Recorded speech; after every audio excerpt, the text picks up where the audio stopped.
La geopolítica, basada en la geografía, y también la geocultura, informan las acciones, lo decimos en forma redundante, políticas, económicas y sociales.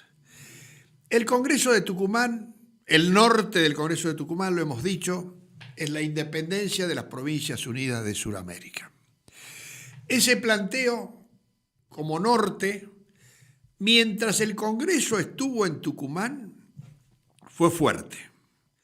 Pero va a ocurrir un hecho que provoca que el Congreso se traslade a Buenos Aires. Y allí ya no es el norte del Congreso de Tucumán, la independencia de las Provincias Unidas de Sudamérica. Empieza a bajar el patriotismo no localista y empieza a crecer el patriotismo localista, sea de Buenos Aires, de Tucumán, de Jujuy o de Salta, o del Alto Perú, los localismos, mal inveterado de nuestra historia. ¿Pero por qué digo esto?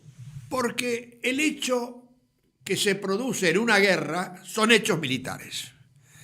La invasión, como la denomina Bernardo Frías en su Historia del General Güemes y de la provincia de Salta, la invasión sarracena del brigadier general José de la Serna, es, digamos que definitiva para que se asusten los congresales y se trasladen a Buenos Aires.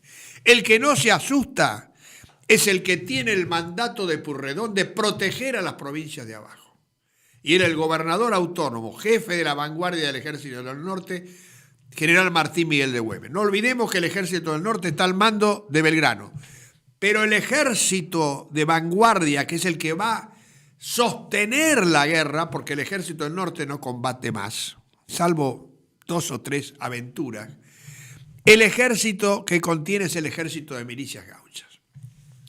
José de la Serna entra con un poderoso ejército desde el Alto Perú, dejando ocupado también el Alto Perú, o sea, protegida su retaguardia, con un ejército pertrechado como los mejores de la época, con las mejores armas, con los cañones que podían usar, que eran cañones chicos, porque no podían tener cañones grandes para trasladar en medio de las montañas, y con una capacidad de oficiales militares notable que se habían probado en la lucha contra Napoleón en España, así como San Martín, que lucha contra Napoleón en España.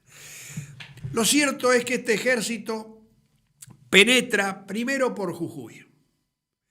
Allí en Jujuy se le hace una tremenda resistencia. Esa tremenda resistencia va a tener un hecho heroico y muy importante, que es la toma de Humahuaca por Manuel Eduardo Arias. Manuel Eduardo Arias, un mestizo intrépido y valiente como el Chocolate Saravia, descendiente de los Arias Rengel y de una colla, como dice la historia, era un hombre que conocía muy bien la zona de San Andrés, que era la que unía Orán con la quebrada de Humahuaca. Y allí tenía los campos su padre, que administraba Manuel Eduardo Arias. Ingresa a la historia un poco tarde, porque ingresa en el año 1815-16. Ya la guerra había tenido bastante, pero él estaba en sus ocupaciones. Y Arias, que era realmente un comando, así lo vamos a denominar, un comando de alta calidad, muy sagaz y muy decidido, logra tomar Humahuaca, donde el jefe La Serna había puesto todos sus pertrechos y era la comunicación con el Alto Perú, con la invasión que iba a hacer a Salta y avanzar más allá. La Serna viene con un tremendo orgullo. Después va a ser virrey, en el Perú, después de Pezuela. Y va a ser virrey y va a ser jefe del ejército que combate en Ayacucho. Así que fíjense a quién va a derrotar Güemes, ¿no? En Ayacucho y en Junín son Bolívar y Sucre los que derrotan a la Serna, pero acá también lo derrota Güemes. O sea, está a la altura de Bolívar o de Sucre. La derrota de ese ejército que invade Güemes la tiene preparada, porque en el año 16 había preparado algo, pero le falló. E incluso perdió un hombre fundamental que fue tomado prisionero, que era el coronel Juan José Fernández Campero, que era dueño de tierras y tenía posibilidad de sostener con su economía el ejército. Otro hecho para tener en cuenta contra todos aquellos que dicen que los pudientes no colaboraban en la guerra. El único noble que existía en nuestro territorio actualmente argentino era Juan José Fernández Campero. El otro dice que era Holberg, pero Juan José, cuando lo tomaron prisionero, por eso los españoles no le perdonaban haberse pasado a las fuerzas patriotas y lo torturaron salvajemente, lo llevaron de Potosí a las mazmorras del Callao y de ahí murió en Jamaica. Este hombre para Güemes fue una pérdida muy grande, pero estos, digamos, hechos a él lo preparan para una resistencia con una capacidad de organización militar extraordinaria. Eso lo reconoce desde Mitre a Vicente Fidel López, a los nuevos historiadores como Levene, como Vicente Sierra, como los contemporáneos que van a ser adversarios de Güemes, como Damas Uriburu, como Tomás Sánchez de Bustamante, reconocen que fue brillante la defensa de Salta, de la provincia de Salta, que abarcaba, por supuesto, Jujuy y Tarija. Se libraron más de 40 combates, no digo escaramuzas, que esas no están contabilizadas, combates que están registrados en el archivo de Jujuy. Cuando Ricardo Rojas hace la recopilación y ordenamiento del archivo y prepara en su libro La entrevista de Guayaquil y la guerra gaucha, un libro que debe ser leído, en el año 1950, ahí pone un plano con todas las 170 combates que se libraron bajo las órdenes de Güemes en el territorio de Salta y Jujuy. 170 combates, donde algunos fueron como el combate de San Lorenzo, que fue el único que libró el general San Martín en Salta, y otros fueron combates como Suipacha o Puesto Grande del Marqués. Cuando entran los realistas, salvo ese intrépida toma de los pertrechos de Humahuaca y otros combates que libró Arias con éxito vario, logran tomar Jujuy, siguen avanzando. Güemes los rodea en Salta. Y ahí se produce la batalla del Valle del Lerma. Hay una puntuación que quiero hacer.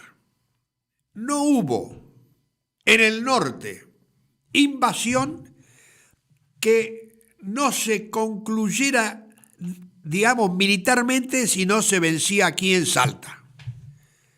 Así fue Tucumán, con la invasión de Tristán.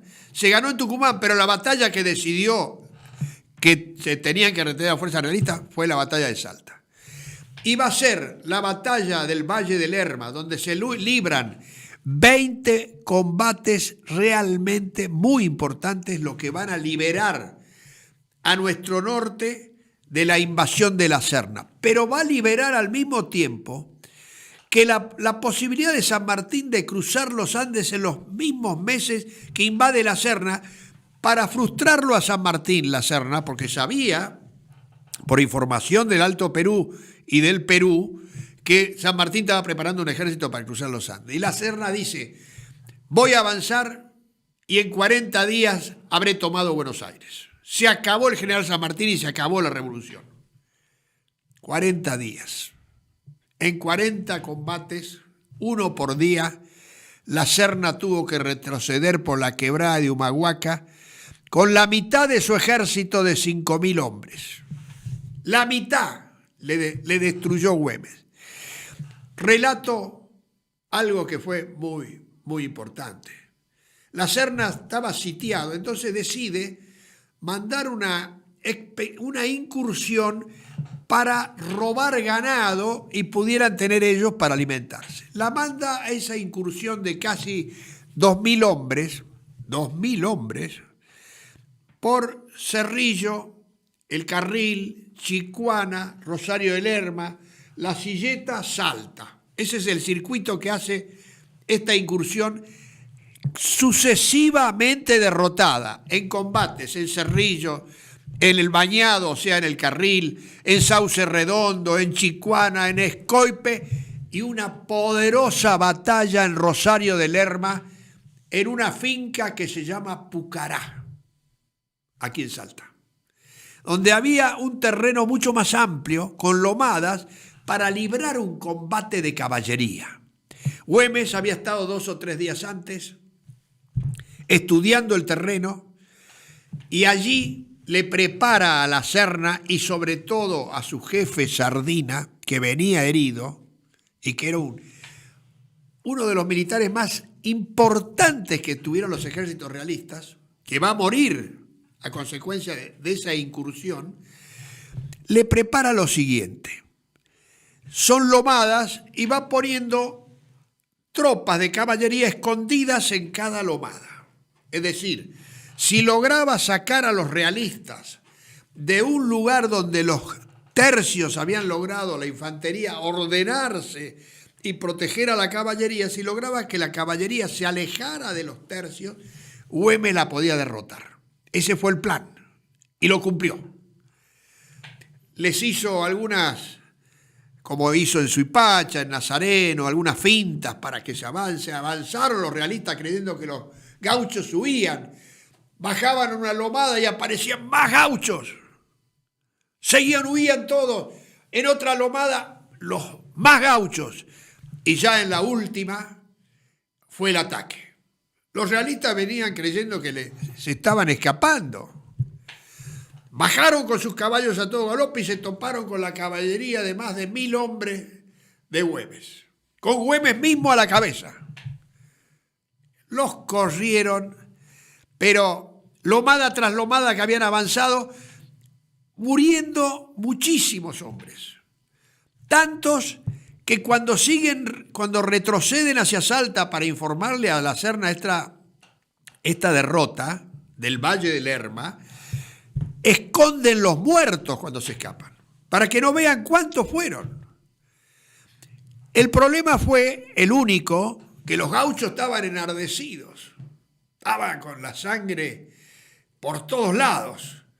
Entonces atacaron al cuadro de tercios y ahí sí tuvieron que retroceder.